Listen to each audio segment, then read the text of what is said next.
Good morning, student. Welcome once again. And today we are going to discuss the new topics: average rate of reaction and instantaneous rate of reaction. ध्यान दे बेटा कि कल हम बात कर चुके हैं कि केमिकल काइनेटिक्स क्या होती है, रेट ऑफ रिएक्शन क्या होते हैं, unit of rate of reaction क्या होते हैं, लिक्विड और गैसीय फेज दोनों मैंने बता दिया था।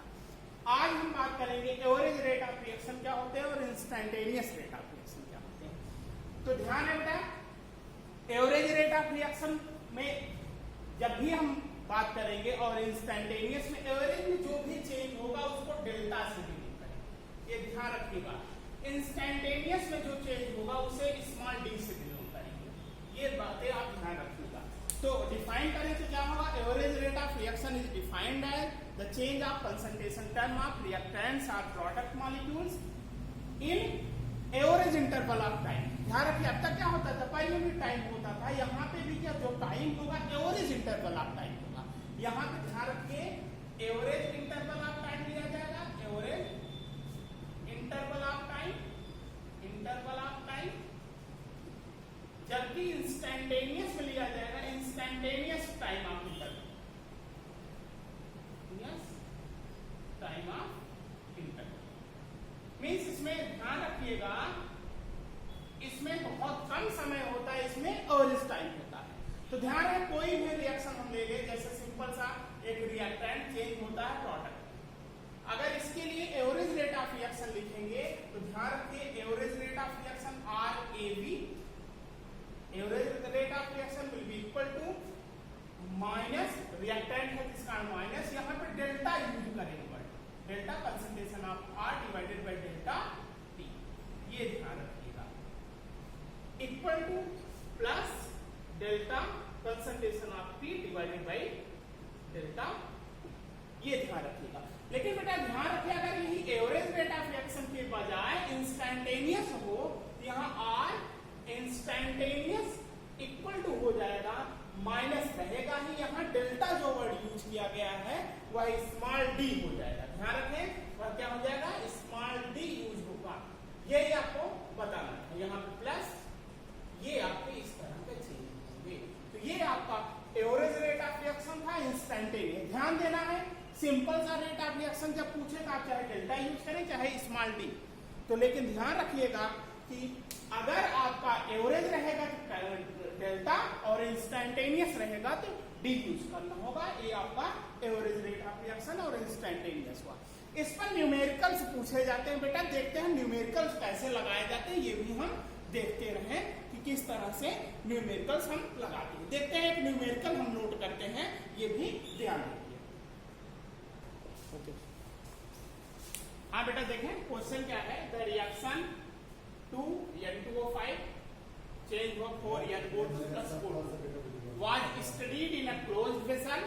It was found that the concentration of NO2 increases by 2 multiplied by 10 power minus 2 mole per liter in 5 seconds. Calculate the rate of reaction. ध्यान दे बेटा, इस तरह के क्वेश्चन में पहले बात क्या होगा, हमें मालूम होना चाहिए रेट ऑफ रिएक्शन हम लिखते कैसे हैं। कोई भी इक्वेशन दिया रहा आपको बताया जा चुका, फिर से आप देख लें। इसके इस आपका ये अगर इक्वेशन है मतलब रिएक्शन है, इसके लिए रेट ऑफ रिएक्शन लिखना हो कैसे लिखा जाएगा, rate of reaction will be equal to, reactant है जितने का मल्टीप्लाई अपान हो जाएगा और माइनस लेते हुए -1/2 d concentration of N2O5 divided by dt will be equal to, product की तरह पढ़ेंगे तो ये पॉजिटिव हो जाएगा, plus 1/4 d NO2 divided by dt, और प्रोडक्ट है will be equal to plus d/dt, और ये क्या है ऑक्सीजन। इस तरह से कोई भी इक्वेशन रहते हैं तो हम रेट ऑफ रिएक्शन बेटा ऐसे लिखते हैं। अब देखते हैं क्या कुछ दिया गया है, देखें कहना it was found that the concentration of NO2 का कंसंट्रेशन इंक्रीज बाई, इतना कंसंट्रेशन दिया गया है इन 5 सेकेंड। ध्यान दें 5 second means rate of reaction हम लिखना चाहें तो क्या हो जाएगा, rate of reaction will be equal to, अब इन सब की वैल्यू दी गई नहीं है, इससे कोई मतलब नहीं, इसकी दी गई है तो इस पर हम कंसंट्रेट करते हैं, क्या हो जाएगा कंसंट्रेशन NO2 का बेटा देखें कितना दिया गया है 2 multiplied by 10 power -2 divided by time कितना दिया गया ये भी देख लें टाइम कितना है 5 सेकेंड। टाइम कितना है बेटा 5 सेकेंड। तो ध्यान दें इसे हम सॉल्व करेंगे कितना हो जाएगा 2 multiplied by 10 power -2 divided by 5 4 जा 20 कितना हो जाएगा ये देखिए आप 10 पावर -3 आपका रेट ऑफ रिएक्शन हो जाएगा। और रेट ऑफ रिएक्शन का यूनिट क्या होगा मोल पर लीटर पर सेकंड। ये बेटा इस तरह के आपका जानते नहीं कि इस तरह से क्वेश्चन आप इसे सॉल्व कर लीजिएगा। सॉल्व करने पे इतना कुछ आपका आएगा ये ध्यान रखिएगा। इस ऐसे और क्वेश्चंस आपको सॉल्व कराए जाएंगे बेटा आप करते रहिए कोई दिक्कत हो तो पूछिएगा। अब बेटा ध्यान दें दूसरी टॉपिक आपकी है expressing the rate of reaction in terms of different reactants and product. ये इसका बता दिया जा रहा है न्यूमेरिकल्स लगाने में थोड़ा सा आसानी होगी। कोई भी रिएक्शन हो देखिए बेटा आप फ्री हैं इसके लिए कोई भी मान लीजिए रिएक्शन हम ले लेते हैं कि आपका N2 plus 3 molecules of S2 ये चेंज हो गया 2 molecules of NH3 अमोनिया में चेंज हो गया।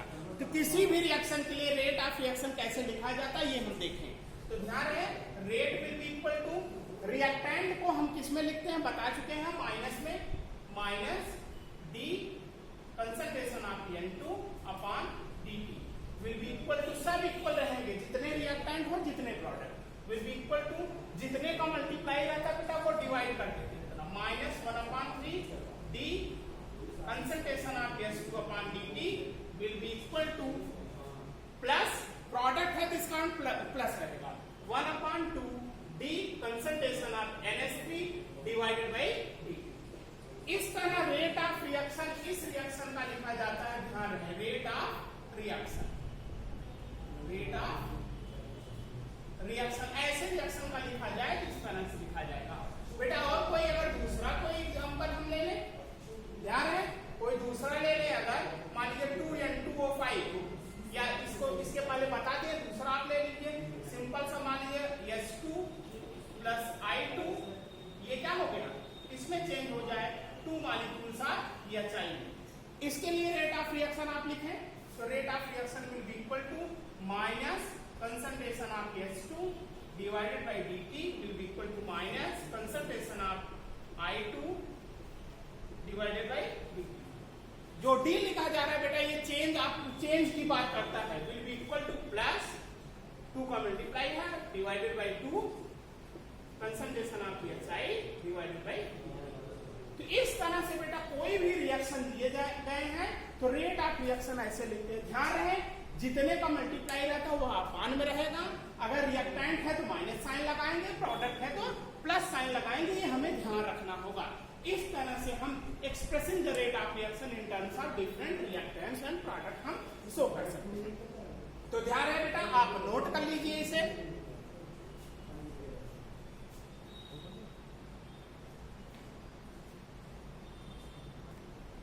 ध्यान दें बेटा नेक्स्ट टॉपिक है आपका factor affecting the reaction rate. कौन कौन से ऐसे फैक्टर्स हो सकते हैं जो रेट ऑफ रिएक्शन को अफेक्ट कर सकते हैं। देखें पहला फैक्टर है नेचर ऑफ रिएक्टेंट्स।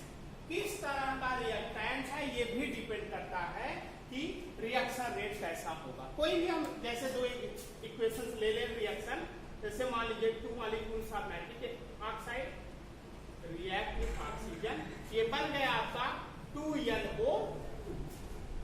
इसी तरह दूसरा ले लें आप 2 molecules of CO plus oxygen react कर गया तो बन गया 2 मॉलिक्यूल्स ऑफ CO। ध्यान दें दो रिएक्शन है इसमें तो हमने क्या कहा नेचर ऑफ रिएक्टेंट पर डिपेंड करता है।